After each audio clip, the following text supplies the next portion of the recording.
Pablo Escobar como nunca fue contado. Fue amado como un héroe y temido como el diablo. Este es Pablo Escobar como nadie se atrevió a contarlo. ¿Qué haría si un solo hombre comprara ciudades enteras, construyera su propia cárcel y declarara la guerra al Estado con más poder de América Latina? Pablo Emilio Escobar Gaviria no fue un simple criminal. Pablo Emilio Escobar Gaviria fue el narcotraficante más poderoso del siglo XX.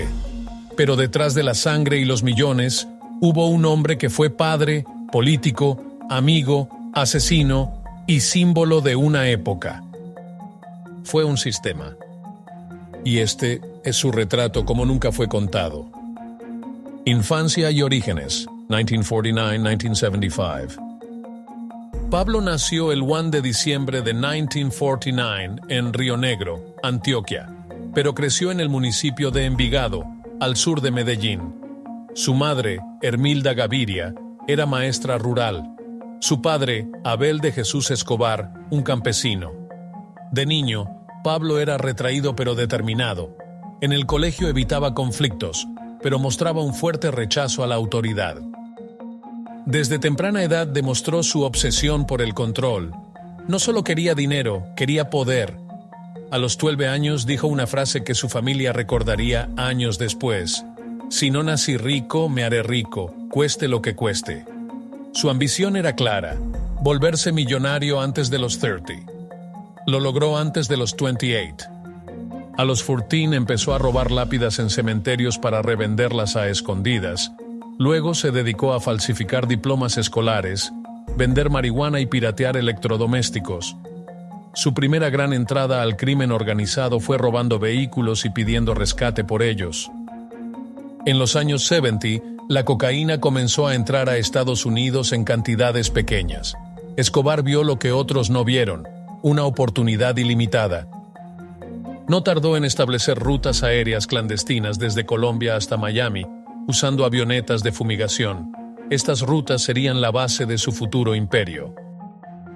Nacimiento del Cartel de Medellín, 1976-1984.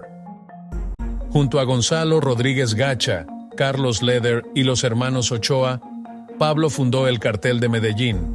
Empezaron enviando pequeñas cantidades de droga, pero pronto controlaban el 80% del mercado mundial de cocaína. Para 1982, la organización movía entre 60 y 80 toneladas al mes. Los cargamentos salían de laboratorios escondidos en la selva, pasaban por pistas ilegales y aterrizaban en aeropuertos improvisados en Bahamas o Centroamérica antes de llegar a EE.UU. Los cargamentos eran protegidos por paramilitares pagados por Escobar y custodiados por policías corruptos. Cualquier testigo que hablara desaparecía. En pocos años, Escobar amasó una fortuna de más de $30,000 millones. Escobar perdía más de $2,000 millones al año por ratas que se comían el dinero escondido en caletas. Y no le importaba. El político que infiltró el Estado, 1982-1984. En 1982, Pablo logró entrar al Congreso colombiano como suplente de Jairo Ortega. Usó su puesto para lavar dinero y ganar legitimidad. Regalaba casas a los pobres y construía canchas de fútbol. Se hacía llamar el Robin Hood paisa. Pero el entonces ministro de Justicia, Rodrigo Lara Bonilla, lo enfrentó públicamente. Lo acusó de narcotraficante y lo forzó a renunciar. Poco después, Lara Bonilla fue asesinado a balazos. Todos sabían quién dio la orden. Nadie lo podía probar. A partir de ahí, Escobar dejó de jugar a la política. Decidió gobernar desde el terror. El mismo Estado que lo aplaudía en barrios pobres, ahora le declaraba la guerra total. La época de la sangre, 1985-1991. Escobar desató una ola de violencia que cambió la historia del país. Ordenó el asesinato de jueces, ministros, policías, militares, periodistas.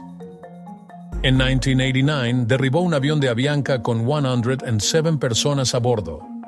El objetivo era matar a un candidato presidencial. No estaba en el vuelo. La explosión dejó solo cuerpos carbonizados. Fue uno de los actos más brutales del narcotráfico. Ese mismo año la revista Forbes lo ubicó como el 7º hombre más rico del mundo. Controlaba sus propios escuadrones de la muerte, infiltraba al ejército y tenía espías en los teléfonos del gobierno. Cualquiera que no aceptara plata recibía plomo. Era la era del miedo, y él la controlaba. Escobar no solo asesinaba enemigos, también torturaba, humillaba y grababa las ejecuciones para enviar mensajes a sus rivales. En la cárcel de Mentira, 1991-1992. En un intento desesperado por evitar su extradición a Estados Unidos, el gobierno de Colombia le permitió entregarse a cambio de construir su propia cárcel. La llamó La Catedral. Tenía bar, discoteca, jacuzzi, cancha de fútbol, teléfono sin control y una vista privilegiada. Desde allí seguía manejando su cartel.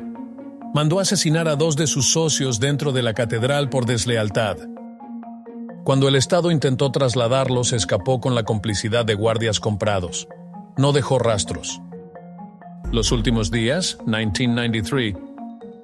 Fue entonces cuando nació el bloque de búsqueda.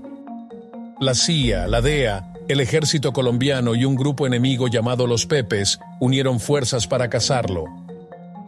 Usaron tecnología de rastreo, aviones espía y tortura a colaboradores para conseguir su paradero. Finalmente, lo rastrearon mediante una llamada a su hijo. El 2 de diciembre de 1993, Escobar fue localizado en un tejado del barrio Los Olivos. Murió a tiros. La versión oficial dice que murió por disparos del bloque de búsqueda, pero su hijo afirma que fue un suicidio, un disparo detrás de la oreja, justo donde decía que lo haría si lo acorralaban. ¿Héroe o monstruo? Aún hoy, en Medellín, hay murales con su rostro. En los barrios pobres, algunos lo recuerdan como un salvador. Para otros fue el verdugo de toda una generación. Su historia se enseña en universidades, se estudia en series, se vende en camisetas, se tatúa, se convierte en mito. Pero la realidad fue otra. Un hombre con tanto dinero que enterró más de 500 millones en caletas que jamás se recuperaron. Un padre que quemó billetes de $100 para calentar a su hija cuando huían. Un monstruo que aún no termina de morir. Pablo Escobar no fue un asesino cualquiera. Fue el reflejo de una Colombia rota. En el próximo episodio, exploraremos sus años de juventud, cuando la ambición lo llevó de vender diplomas falsos a volverse el patrón de la cocaína. Suscríbete, activa la campana, el ascenso comienza ahora.